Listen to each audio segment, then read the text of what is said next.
Well, hello, my friends. How are you today? I hope all is well, that you're staying healthy and you're enjoying this special time that you get to spend with your families.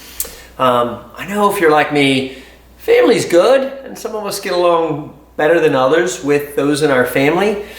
My sister and I didn't get along very well at all when we were kids. Now we get along great.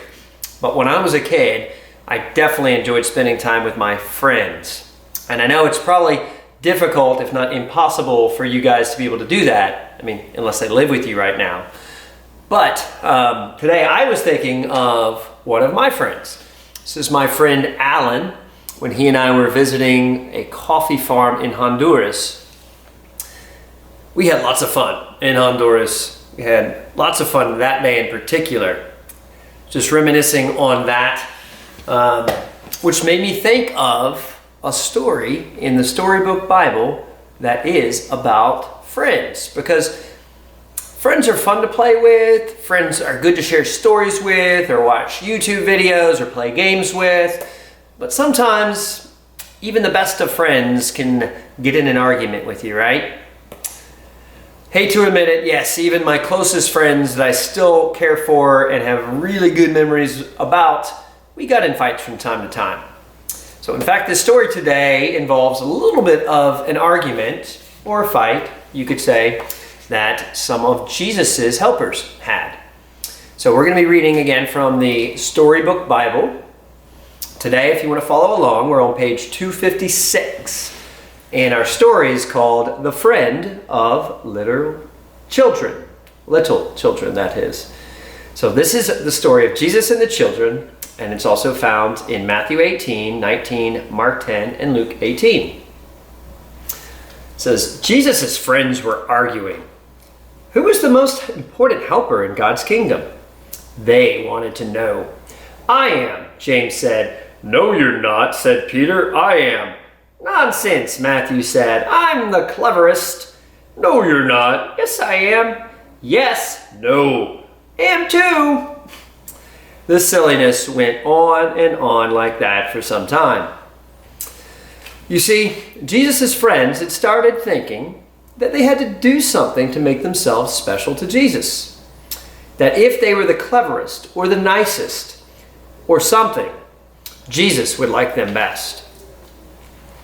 Here we are. We have pictures of Jesus's helpers. I don't know which one. Which one do you think is James? Which one is Peter? Which one is Matthew? I'm going to go James, Peter, Matthew. Kind of looks like a Matthew.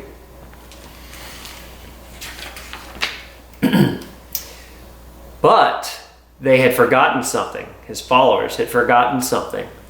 Something God had been teaching his people all through the years. That no matter how clever you are, or how good you are, or how rich you are, or how nice you are, or how important you are, none of that makes any difference. Because God's love is a gift.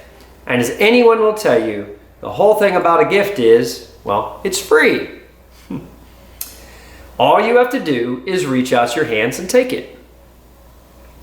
So while Jesus' friends were arguing, some people who knew all about getting gifts, in fact, you might say they are gift experts, had to come see Jesus.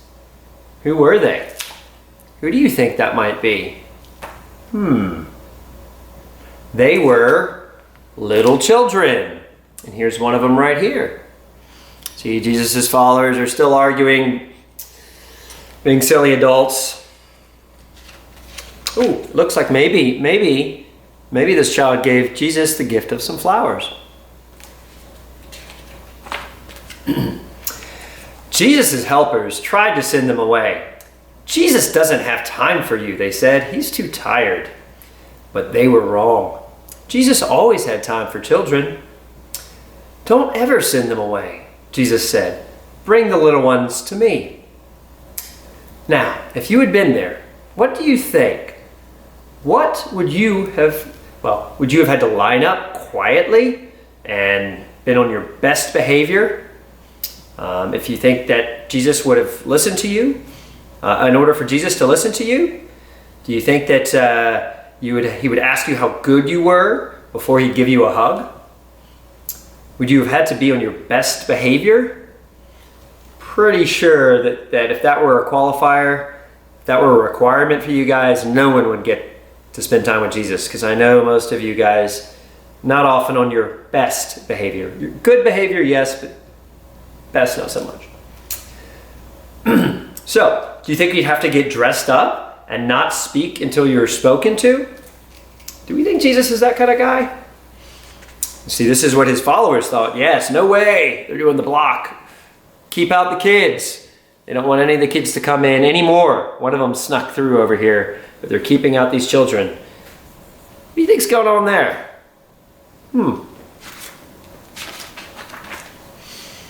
Or would you have done just what these children did?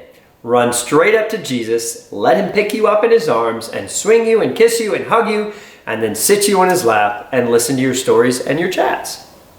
You see, children love Jesus, and they knew they didn't need to do anything special for Jesus to love them.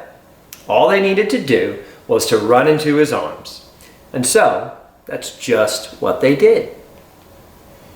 Well, after all the laughing and games, Jesus turned to his helpers and said, "No matter how big you grow, never grow up so much that you lose your child's heart, full of trust in God. Be like these children. They are the most important in my kingdom." Wow. That's not necessarily what the world tells us today, is it? They don't say that children, or those that have a heart like a child, are the most important in our city or in our schools, right? I think what Jesus is trying to say is that these children were smart enough and hadn't been in the world long enough to have their heads messed with to start thinking that they had to do certain things or they had to act certain ways in order for God to accept and love them. And what Jesus was telling his followers is, you know how much I love you, regardless of what you've done, regardless of how good or bad that you've been. Jesus said, I want you to remember that. And it's easier sometimes for children to remember that than adults. Because adults, well, they've lived longer, they felt a lot more pressures. Sometimes we as adults feel more pressure to perform or to compare ourselves to others, although I think most people do that. But I want you to remember that Jesus loves you exactly how you are and for who you are, regardless of what you've done or haven't done. Even when you forget to brush your teeth, even when you pick on your sister, even when you pick your nose, which again, don't do that. Because remember, you can pick your friends, you can pick your nose, but you can't pick your friend's nose. Is that right? Anyway, bad joke. That was for our friend, Mr. Doug. Well, guys, until next time, I hope you have a great day, and we'll see you soon.